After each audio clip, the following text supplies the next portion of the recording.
In the Civil War, music was often played to motivate the troops.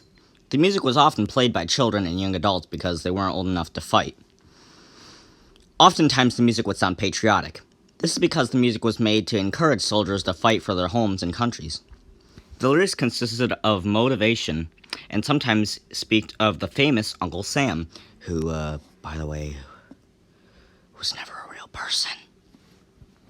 And other times just contained no words at all. The North and South both relied on three main types of instruments: drums, fifes, and bugles. But in camp, soldiers would use banjos and guitars. Drummers are required to know 26 rudiments. A rudiment is a call to action. Infantry companies used the drums to get soldiers up and to let them know when it was time to report for their many different formations. Commanding officers used drums in battle to give orders to troops, telling them what to do. In a way, this is pretty much a form of Morse code, if you will.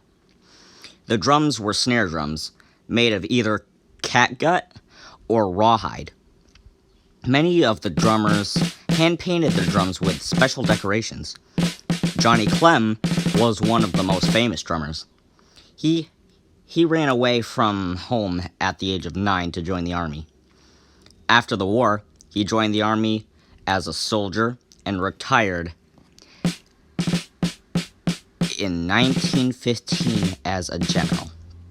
Another drummer, Charlie King, was with the 49th PA Regiment. Died from his wounds he got at the Battle of Antietam at the age of 13. The fife is an older instrument, similar to a flute, but with shorter range of notes. It was useful on the battlefield because it was high-pitched. It was so high-pitched, in fact, that its sound carried over many of the sounds of battle. It was less effective during the Civil War due to the increase of noise of battle. It was also used on marches for morale. The bugle was a relatively new instrument and was also used for signaling commands. It became most famous for its use in the cavalry signaling the charge. It was also used to wake up troops or to send them to sleep, now known as reveille.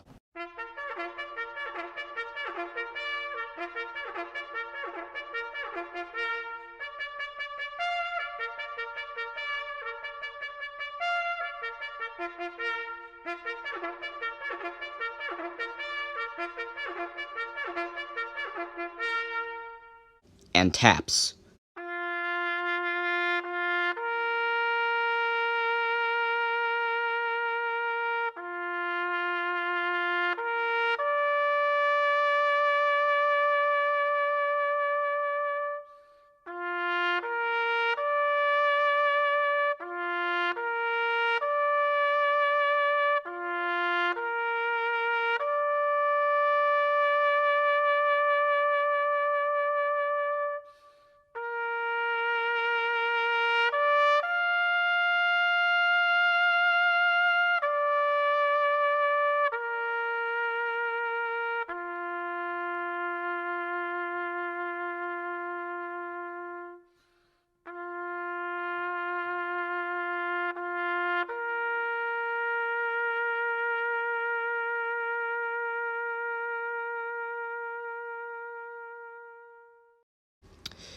Due to demands of training and lung power, buglers and fife players were usually grown men.